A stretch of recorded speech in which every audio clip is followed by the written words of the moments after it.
de Israel. Livro do Êxodo, capítulo de número 2.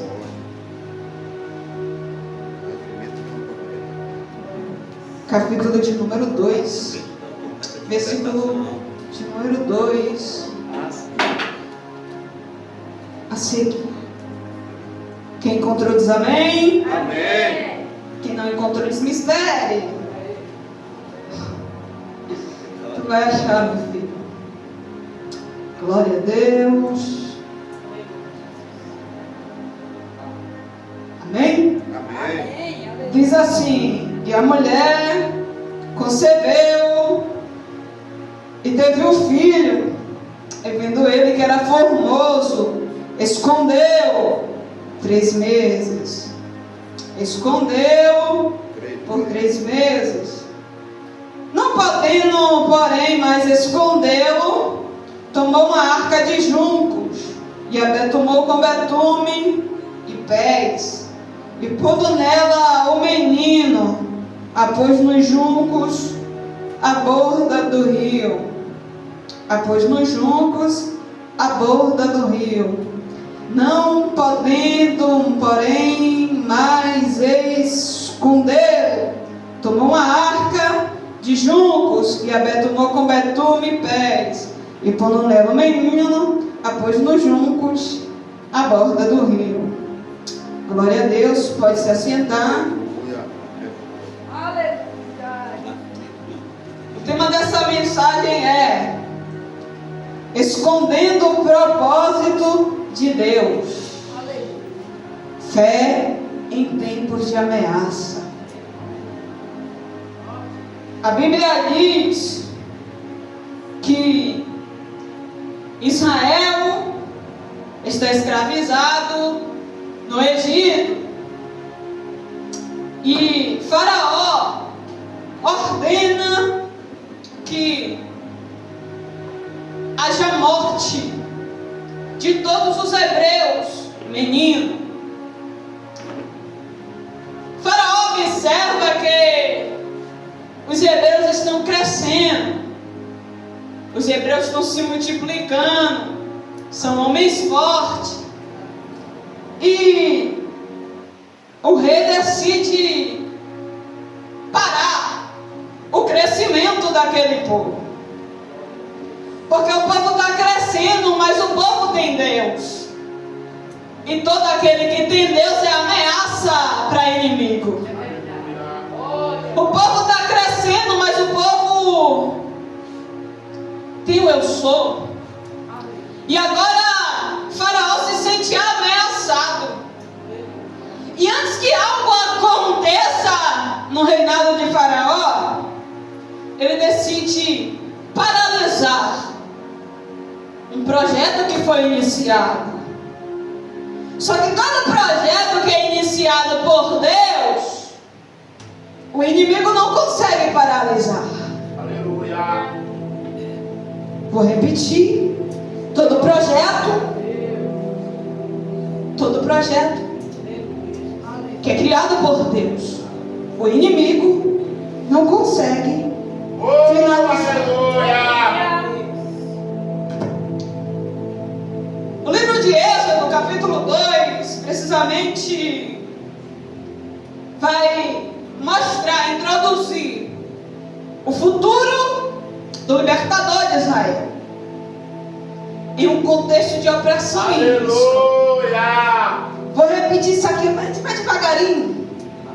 Olha, o futuro libertador de Israel está sendo introduzido debaixo de opressão e risco. Aleluia. Opressão e risco. Grava isso.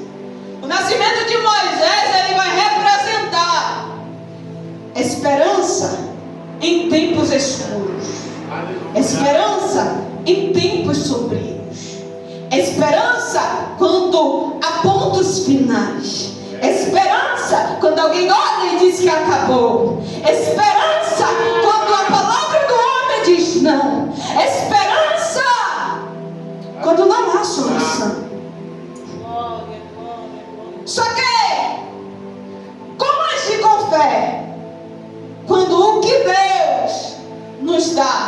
parece estar em risco. Vou perguntar de novo. Como agir com fé quando com o que Deus nos dá parece que está com risco? Em risco. Êxodo 1:22.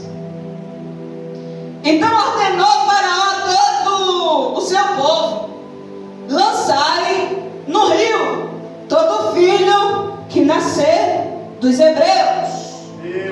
O medo de crescimento dos hebreus levou Faraó a trazer um genocídio, a trazer uma morte em massa, a trazer uma morte em várias pessoas de um local só.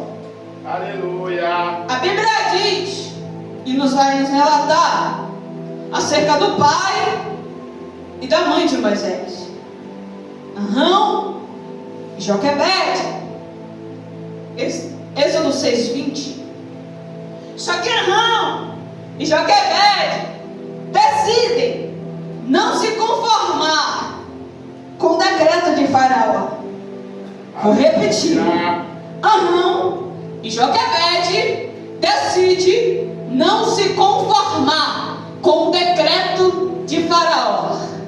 E por que você está se dobrando ao inimigo? E por que você está se dobrando nas circunstâncias adversas? Pergunta ao Senhor. Aleluia. E por que você está se dobrando quando o inimigo vem dizer: ai, acabou? A Bíblia diz que os pais de Moisés veem que ele é formoso. Aí Atos 7:20 vai dizer que Moisés era visto por Deus como um menino extraordinário. Aleluia. Não, Deus está do céu olhando para Moisés no meio de um risco, dizendo: ah, é um menino extraordinário. Aí eu vou repetir, vou trocar miúdo para você entender. Deus está dos céus olhando Moisés no meio do risco, olhando Moisés já com decreto de morte, dizendo: é extraordinário, tem um projeto, eu não vou deixar com que o decreto do homem permaneça. Eita, meu Deus, aleluia. Deus sempre cuidando dos seus, aleluia, Deus. Deus poderoso.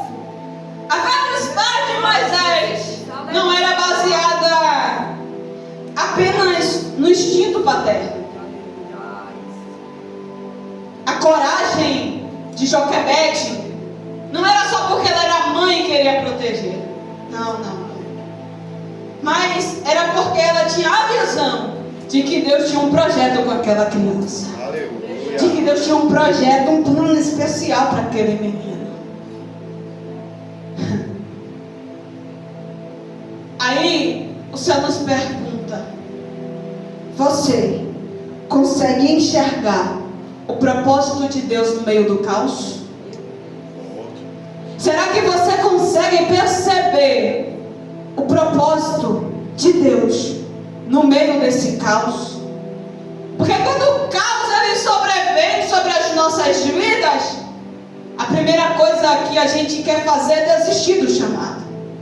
É ligar para o pastor e dizer: vou entregar a farda. É ligar para o pastor e dizer: a partir de hoje eu não faço mais nada. Quando o caos bate na nossa porta, a primeira coisa que fazemos é dizer: Senhor, eu vou ficar quietinho aqui, eu vou ficar quietinho aqui. Quando o caos bate na nossa porta, a primeira coisa que queremos fazer é desistir. Só que nessa noite o Senhor me trouxe aqui para te dizer: em meio ao caos, veja o meu propósito. Em meio ao caos, silencia e escuta a minha voz. Em meio ao caos, seja sensível, favorável e disponível para a minha vontade. Em meio ao caos. Vamos devagarinho, eu estou gritando. Olha só. A mãe olha e vê. Porque a mãe tem visão, né, pais? Os pais têm uma visão letal. Vê que Deus tem algo além com aquela criança. A ela não ignora o risco. A fé não ignora o risco. Mas quem tem fé escolhe obedecer a Deus mesmo em meio ao risco. Aleluia. Vou repetir. A fé não ignora o risco. Mas quem tem fé escolhe obedecer a Deus mesmo diante do risco.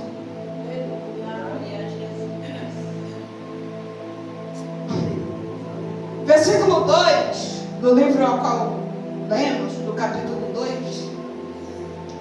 vai dizer que Joquebede esconde o menino por 3 meses, recém-nascido, escondido.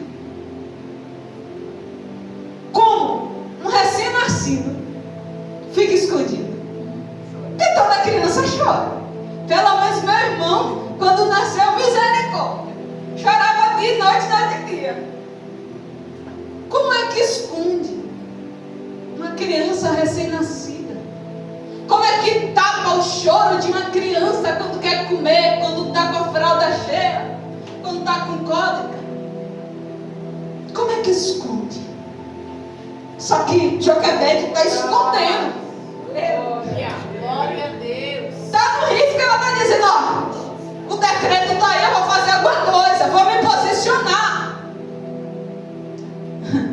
Joquebede decide se posicionar em meio ao risco. Só que, meu Deus, tem muita gente que em vez de se posicionar no meio do risco, está se jogando pro risco, está entrando no risco. O pastor já pregou aqui neste tanto que por mim eu nem pregava mais. Tem muita gente que em vez de correr, está entrando. E aí está um problema muito grande. Porque há fases em nossas vidas. Tem fase que é para se esconder. Só que na fase que é para se esconder, tem gente se entregando. É escrever. Sabe o que essa fase de esconderijo significa? Tempo de espera, estratégia, paciência. Tempo de espera, estratégia e paciência. A Bíblia diz, Eclesiastes 3, há um tempo determinado para todas as coisas debaixo do céu. Só que o céu quer que algumas pessoas se escondam.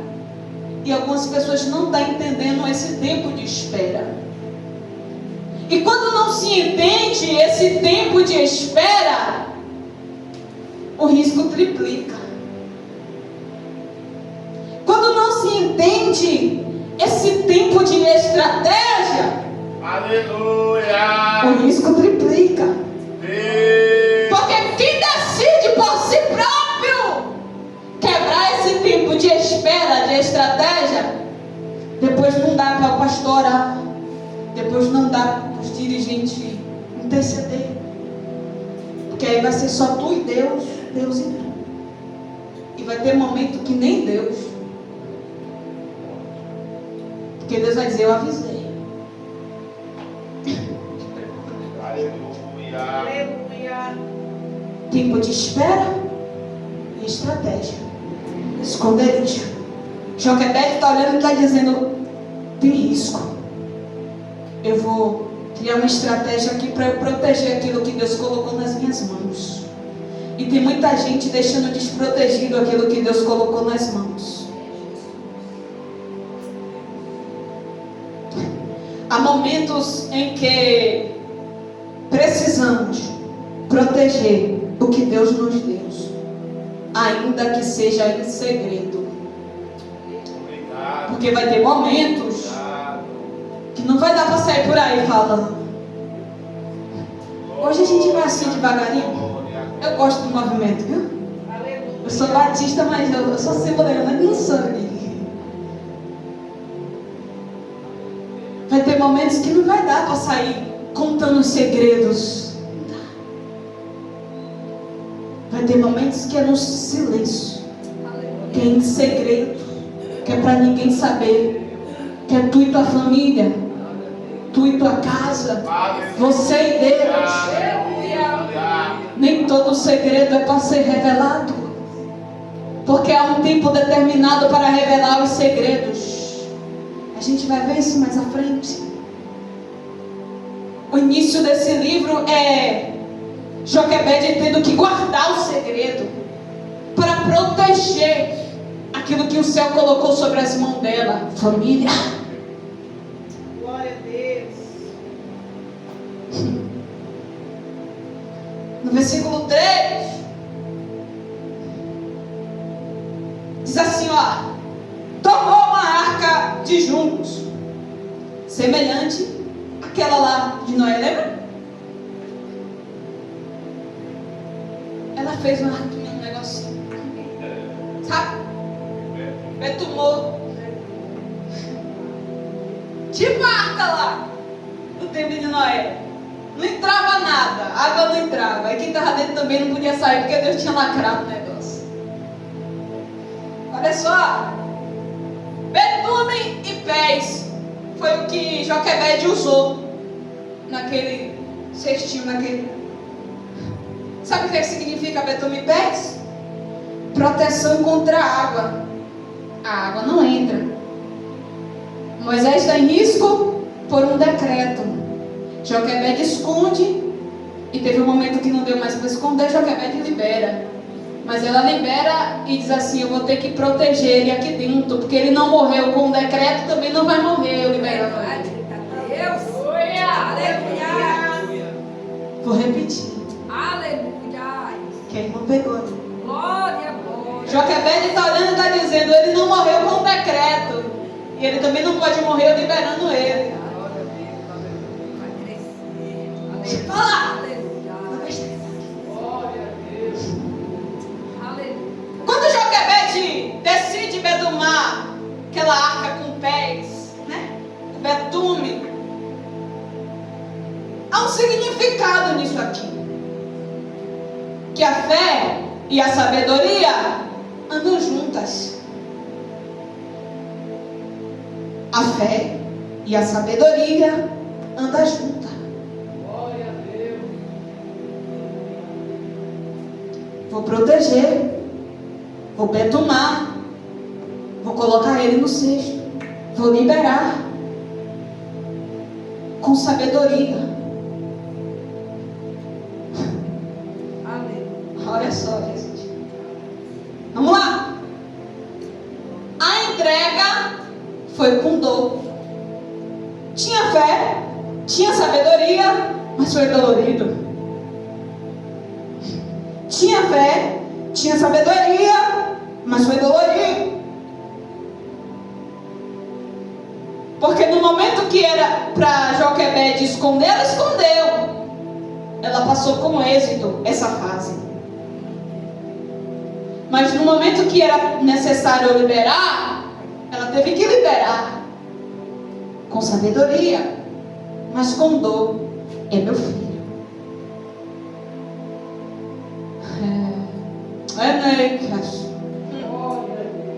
Meu Deus.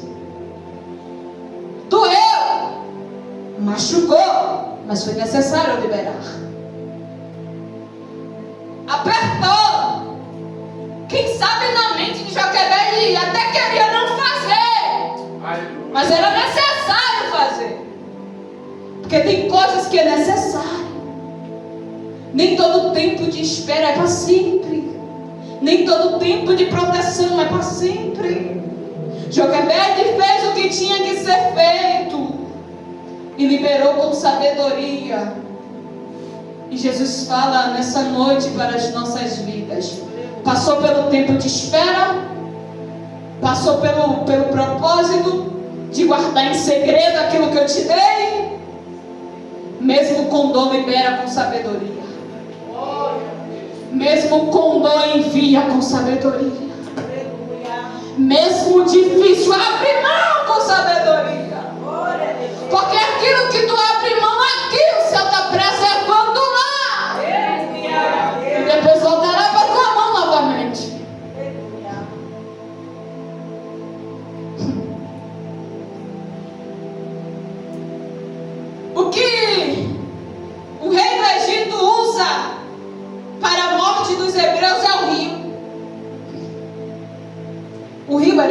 instrumento de morte. O instrumento que o rei achou melhor para matar todo mundo de vez. Só que o mesmo rio que era instrumento de morte se tornou para Moisés instrumento de salvação. O inimigo disse: vou matar no rio. Jesus disse: eu vou usar o rio para trazer salvação para o meu povo, libertar todo mundo de lá. Aleluia. Está entendendo que esse caos aí que você vive ou que você está enfrentando, lá na frente vai ser esse mesmo caos que Deus vai usar para trazer salvação, para trazer libertação, para trazer restauração, para trazer milagre, para trazer algo novo para a tua vida. É porque a gente não entende o propósito e a forma que Deus quer trabalhar. Aí a gente questiona quando Deus usa alguém para fazer alguma coisa.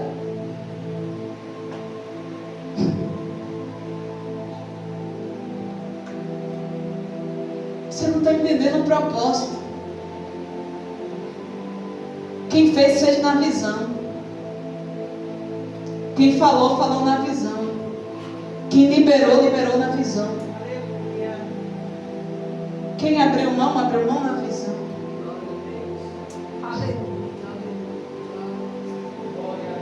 Quando não podemos mais controlar determinadas situações, o pastor já pegou.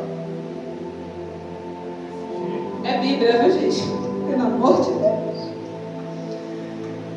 Quando não podemos controlar a situação, devemos liberar. Confiar e liberar. Devemos confiar que Deus pode usar o impossível lá fora para cumprir seus propósitos.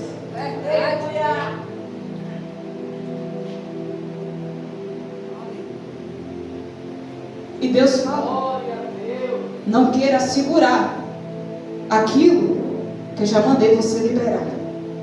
Aleluia. Não queira permanecer aonde eu já mandei você sair. Não queira tocar aonde eu disse a você para não tocar.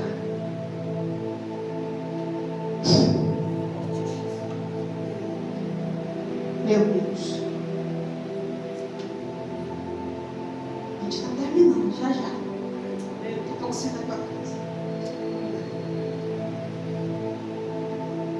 Joquebede sabia que não podia proteger Moisés para sempre.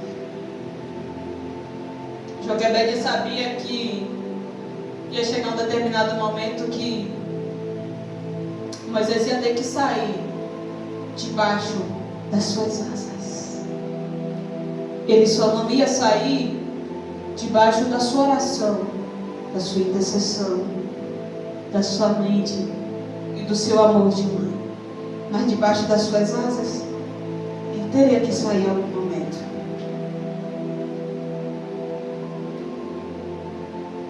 Toda a fé que está madura em Deus, toda a confiança que está madura em Deus, reconhece quando chega ao fim o limite das nossas ações. Toda a fé que está madura em Deus, toda a confiança que está madura em Deus, reconhece o limite das nossas ações e entrega total a Deus. Aleluia. A entrega não pode ser parcial, meio termo. Não, Deus nunca trabalhou com esse negócio de meio termo. Ou é ou não é, ou faz ou não faz, é 8 ou 80. A entrega tem que ser total. Os que confiam no Senhor são como um monte de Sião que não se abala, mas permanece para sempre. Posicionamento, entrega total.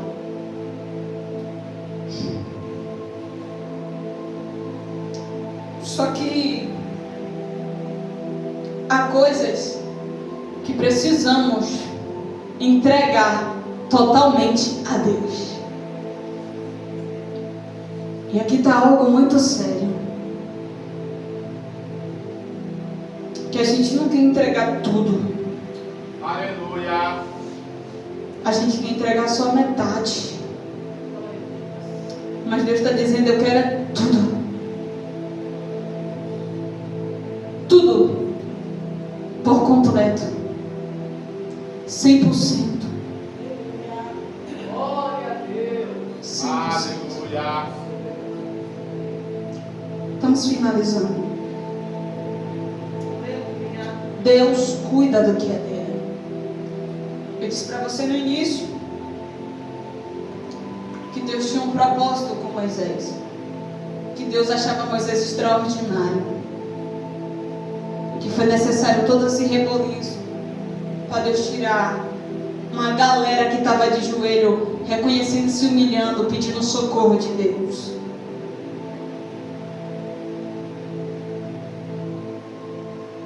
Versículo 5 ao 10, a Bíblia diz que Deus move o coração da filha de Faraó. A própria casa do opressor se torna abrigo para o libertador. A própria casa de Faraó se torna moradia de Moisés, se torna moradia do propósito de Deus, que estava sendo cumprido e que ia dar continuidade quando Moisés se levantasse para interceder pelo povo, para pedir liberação do povo. Estou dizendo que Faraó mandou matar e agora é a própria casa dele que está servindo de abrigo. Moisés poderia ter sido protegido e ter ido para qualquer outro lugar. Mas Deus diz: não, eu vou confundir o inimigo. Eu vou pegar o próprio opressor para ensinar. Eu vou pegar o próprio opressor e vou colocar Moisés dentro da casa para ele ver que não é como ele quer. É o céu dizendo para nós nessa noite: se preocupa não, se aperreie não. O próprio inimigo que se levantou como morte vai ser o próprio inimigo que vai divulgar vida. Alguém pegou cá atrás, então eu vou liberar de novo. O próprio inimigo que se levantou como morte vai ser o próprio inimigo que Deus vai usar para preservar em vida. Deus está falando, como alguém está dizendo: descansa o teu coração, aquieta a tua alma, porque quem se levantou, vai ter que divulgar a vida.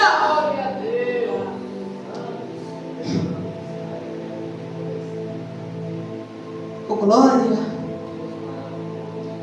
E algo lindo nisso aqui é que quando a filha de Faraó pega Moisés, ela vê que é hebreu.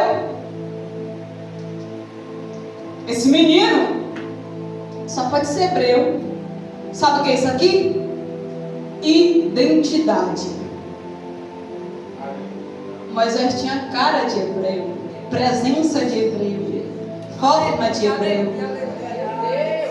E só quem é hebreu e tem forma de hebreu, cara de hebreu, anda como hebreu, se veste como hebreu, fala como hebreu, faz a vontade de Deus como hebreu, é que vive milagres. Glória a Deus.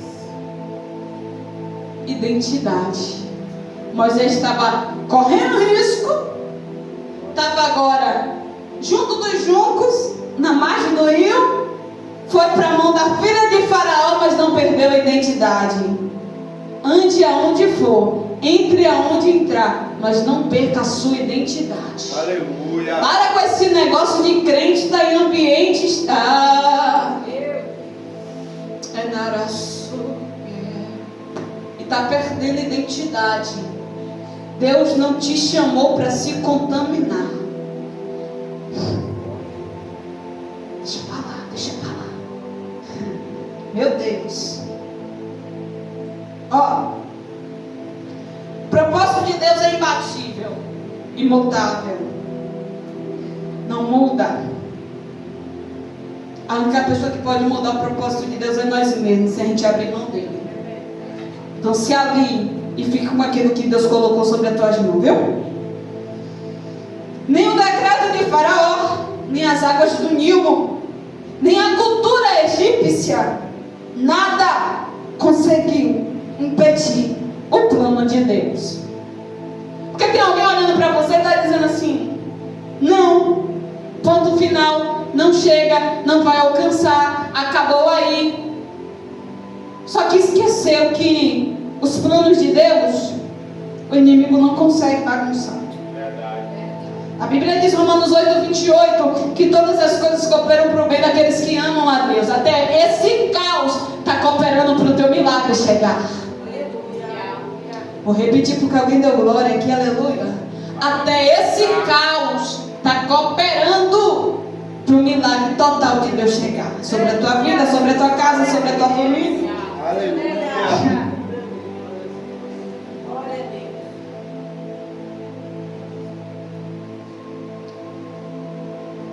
Primeiro, seja sensível ao propósito de Deus naquilo que nasce em sua vida, mesmo em tempos difíceis. A sensibilidade de ouvir a voz do Espírito Santo saiu de muitos lugares. A sensibilidade de escutar a vontade de Deus saiu de muitas pessoas. As pessoas preferem ouvir todo mundo, mas esquece de ouvir Deus. As pessoas ouvem todos os conselhos, mas esquece de ouvir o conselho de Deus. As pessoas ouvem todas as vontades, mas esquece de ouvir a vontade de Deus, que é boa, perfeita e agradável, por sinal. A sensibilidade saiu do meio do povo de Deus. É por isso que muitas coisas têm acontecido. Por isso que em muitos lugares o evangelho está sendo banalizado. Porque o povo perdeu a sensibilidade, o discernimento de saber quem é e quem não é, de ouvir Deus para saber quem é e quem não é dentro das igrejas. Glória a Deus que já ouvimos uma palavra que hoje é terrível pelo pastor. Mas em muitos lugares Deus já está longe. E esse é um conselho de Deus para as nossas vidas. Perca o que for, só não perca a presença. Perca o que for, só não perca a presença de Deus. Tudo pode ir embora, irmão, menos a presença. Porque é a presença que sustenta. É a presença que te faz ver além do que os olhos humanos estão mostrando. É a presença que te conduz ao lugar certo. É a presença que te chama para perto de Deus. É a presença que não te deixa. Que quando você vai deslizar, o Espírito Santo diz: ei, tu é marcado. Você é marcada. É a presença. E o céu vai dizendo: ei, independente do caos, independente da dor, independente das circunstâncias, não perca a presença. Não abra mão da presença. Não queira sair da presença. Não queira se distanciar da presença. Segundo, proteja, invista no que Deus te deu, mesmo que por alguns tempos seja em segredo. Proteja e invista. Quantos ministérios, pessoal nosso, estão no fundo do poço? Quantos pregadores? O pastor Silvio começou primeiro que eu sou mais nova, né? Quantos pregadores vieram antes do pastor Silvio e abriram mão? E o pastor está aí. Quantas pessoas vieram antes de nós e abriu mão do chamado e não está aqui? Porque deixaram de proteger aquilo que Deus deu. Deixaram de zelar, de cuidar, de dar manutenção. Porque o chamado com Deus precisa de manutenção. Eu não posso estar aqui pregando se eu não orar. Tem gente que faz. Aí é com eles e Deus. mas quem vive verdadeiramente a palavra de Deus, não dá, irmão. Não dá pra gente cantar se a gente não orar, se a gente não ter nosso tempo de intimidade. Isso é proteger e investir aquilo que o Senhor colocou sobre as nossas mãos. Proteja e invista. Porque se você protege e investe naquilo que o Senhor colocou sobre tantas coisas, financeiramente falando, espiritualmente falando, emocionalmente falando, sentimentalmente falando, todas as áreas é necessário proteger e investir. Guardar. Terceiro, confie. O que você não pode mais controlar aos cuidados de Deus. Porque tem coisas que saem mesmo da nossa rede. A gente quer assim, mas já saiu assim e não dá para ficar assim. Há embate. Confia a Deus. Aleluia. Entrega para Ele.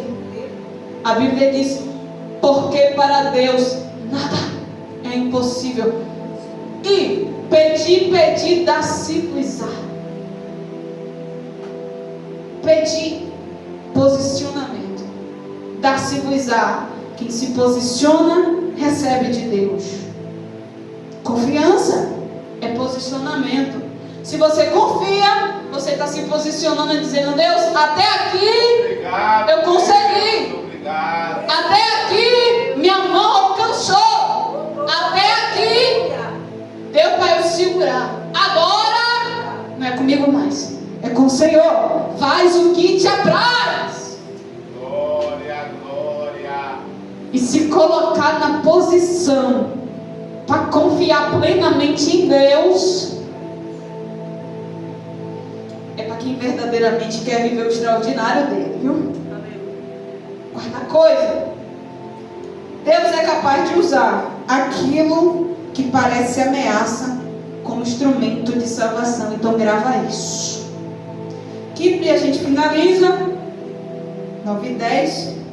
Nunca subestime o que Deus pode fazer com pequenos atos de fé e de coragem. Tem coisa que você acha que é mínima, que é pequena, mas que no céu faz um reboliço muito grande. Tem coisa que você acha que é detalhezinhos, mas no céu esses detalhezinhos fazem um reboliço muito grande. E essa é a palavra que o céu traz para as nossas vidas nessa noite. Quando for o tempo de preservar, preserve. De esconder, esconda com sabedoria. Mas quando for o tempo de liberar, libere. Porque aquilo que tu libera debaixo da vontade de Deus, debaixo da ordenança de Deus, com certeza vai frutificar lá fora. Com certeza vai ser preparado para coisas maiores lá fora. E vai voltar para tuas mãos. Amém? A gente adora o Senhor. E passar o microfone para quem diz direito. É para tu, né, filho? Para quem é de direito. Eu vou me ousar cantar, adorar.